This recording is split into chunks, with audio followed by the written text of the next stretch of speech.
DOGESC just announced its Fall Initiative on the afternoon drive with Keven Cohen on radio station at 100.7, The Point Radio in Columbia, SC. And we are happy and proud to welcome back to the program the founder of DOGESC, Rom Ready, who joins us for a few more minutes.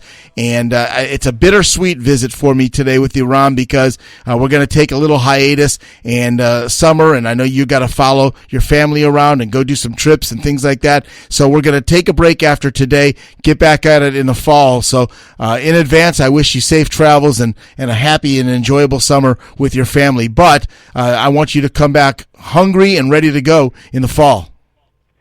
Oh, Kevin, we're going to be working all through the summer, so don't worry. So this is a big task, Kevin.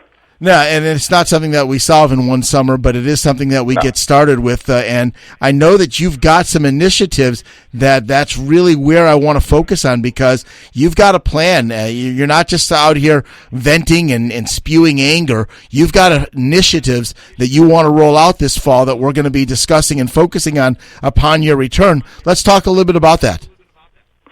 So, Kevin, this is breaking news just for your show, because on X, DOGESC.com, and on X, we're announcing one every day for the next week, but we're going to give you a preview of that here on the show. So, your listeners have listened to us before. Government is rich, 6.5% tax, all kinds of money floating around. They found $1 billion apparently this week. The people are poor. We're a bottom 10 state in median family income. K to 12 is 42 out of 50. Roads are terrible. We've talked about this, and so the question is, what do we do? So there's 4 or 5 things. I'm going to walk through them really quick. Sure. One, and the most important thing, is we're going to empower people at the voting booth. Your listeners should know less than 8% of the population votes in the Republican primaries, and pretty much determines the outcome for the state. So 350,000 people, give or take, determine the outcome for 5 million people. So we're going to get the DOGESC folks all worked up and to the primary polls. We're going to use AI. We've got an AI program that's actually going to reach people and get them to the polls. We're just going to cover up these primaries with our DOGESC folks. And we're going to give people better choices. So we're working on that. We're going to roll that out, give people better choices, and we're going to change the dynamic of this primary where 8% of the population determines, the outcome, which is why you have the same old thing happening over and over and over again. You go to vote in November and you get a little I voted sticker, but what you don't know is it's already over 6 months ago. Just you're wasting your time. So we're going to work on that very hard, and you're going to see that initiative. The second, we announced it today, our first AI tool on regulations. It's awesome, Kevin. It looks at a statute, it looks at the corresponding regulation, and it immediately identifies all of the regulation not consistent with the statute, and then highlights it and even simplifies it so a citizen can understand it. We did a quick trial on it on a SCDOT regulation, random regulation, and we found a 41% mismatch. So what does that mean? This is a 41% mismatch. Center. Yeah, it's just unbelievable. So they got regulations that have no connection to the underlying law. Wow. And we've got 84,000 regulations. I don't know if your listeners know this, but this is on a per capita basis. It's 1.8 times the number of regulations that California has on a per capita basis. So we're going to take the machete to this thing, because we can't, you can't live with this kind of oppression. The second AI tool, we haven't announced this yet, but it'll come out tomorrow. We have now a tool pretty much ready to go on what I'll call agency forensics. So it'll tell us where the money is coming from for these agencies and where it's going to. And if they're donating this to public entities like public NGOs and nonprofits, it'll tell us what those NGOs are actually doing with their money. So we're going to have maximum transparency on where money is coming from and where it's going to. So that's the next tool that's going to come out. Nice. The third tool that's probably 60 days away. By the end of the summer, we're going to have AI-based portals developed. The Google rating for our agencies, by the way, is 2.5 to 2.7 stars, which, if you have a private business, you'll be out of business by the end of the month. So we're going to have portals. So if you go in there and you say, okay, I need to figure out how I can renew my license or get Social Security or whatever, AI asks you a few questions just to understand exactly what you need, and then it'll take you directly to the department and the person that you need to contact, and also pull up for you all the requirements that might be on the internet or wherever. It'll pull it up in one place just for that. And so this will transform the level of service, because obviously as we cut these agencies down, we don't want to lose our service. So that's the third tool. The next one we're going to announce, which is very exciting, I had a conversation with the superintendent yesterday, Kevin at Edgefield County.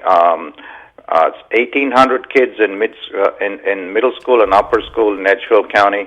We're going to introduce a new math, science, English AI tool that dramatically improves learning outcomes. It simply figures out how your child learns, recognizing each child learns differently. Wow. And adjust to how that child learns. Khan Academy developed this. Other states are using it. My foundation uses it in other places. South Carolina, not so much.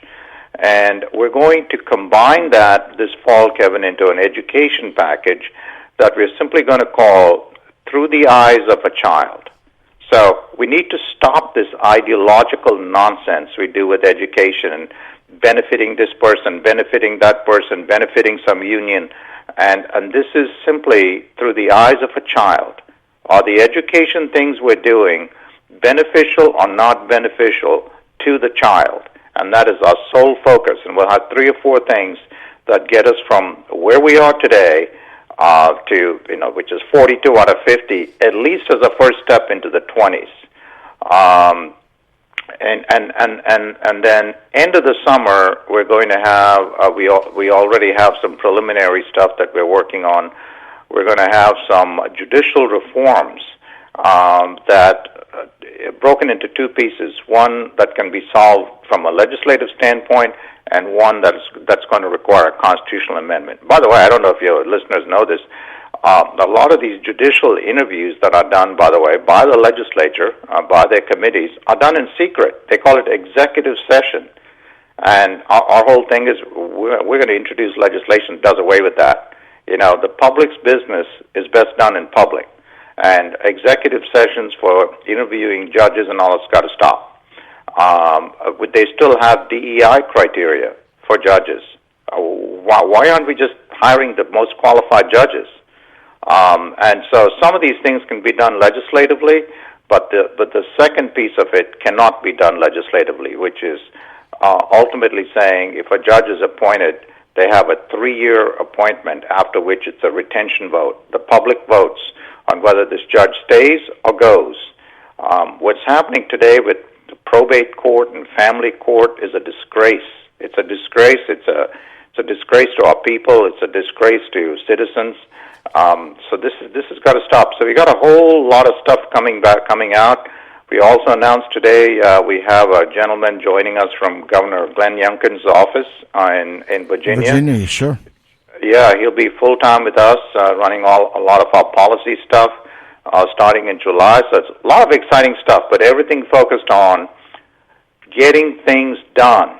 No more talking about stuff. Getting things done, and we're going to start figuring out who is going to actually work these things, and then we're going to make it very visible to the people.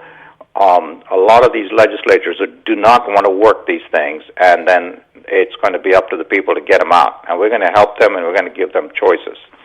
Rom, what kind of pushback have you gotten since you started DOGESC in terms of from legislative people? What kind of fallback has there been? I mean, I know that you're not popular with a lot of these people. I know we're not. Some of them, engage in the typical thing, Kevin, that, personal attacks, people who don't know you, personal attacks. We don't engage in personal attacks. We always say all these personal attacks got to stop because it divides us. We're all made in the image of God, and and if you look at the Bible, and even if you're even modestly religious, Jesus always talked about finding the common good. We don't find the common good. We try to find everything that divides us. So it's all these type of personal attacks. But you know what? It's like water on a duck's back for me. I don't really care. I just feel like we're just going to keep doing the right things. We're going to do it with only two things in mind: our children and our citizens. I am not interested in the elites. I'm not interested in the people who donate a bunch of money and whose phone calls get answered. We are the voice for the voiceless. And yes, there's pushback, but it bothers my wife more than it bothers me. We just got to do it, Kevin. We don't have a choice right now. I think our choice is. I'm going to put this very simplistically. Freedom and tyranny are on a collision course.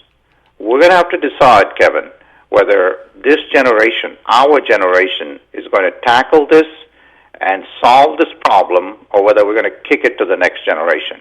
That's our decision. I feel like we have to provide the leadership to take care of it now.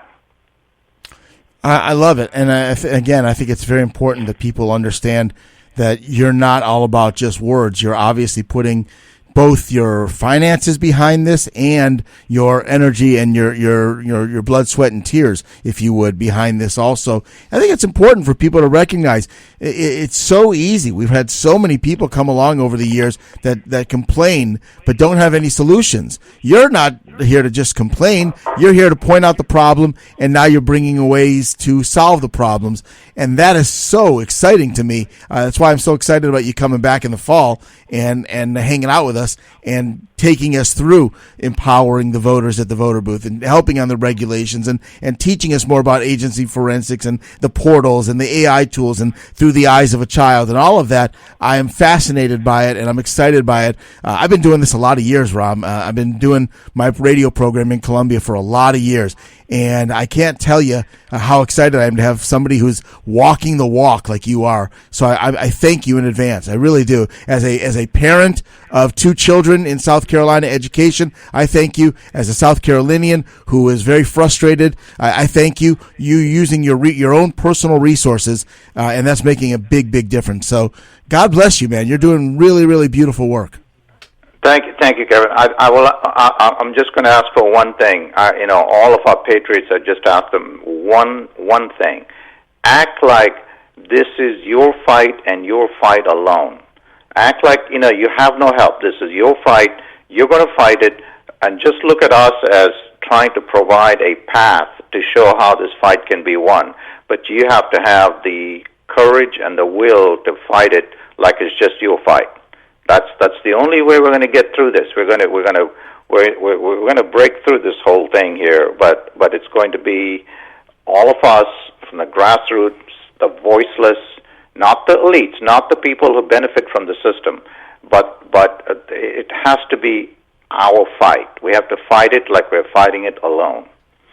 Beautifully said. It's going to be a battle. This change in a state like South Carolina doesn't come overnight, and it doesn't come easy. So it's going to be a very difficult battle. But again, I'm offering whatever I can with the point and with our airtime and with the people listening here in the Columbia area. We're here to help. So come get us and ask for our help, and we'll be there for you in the fall.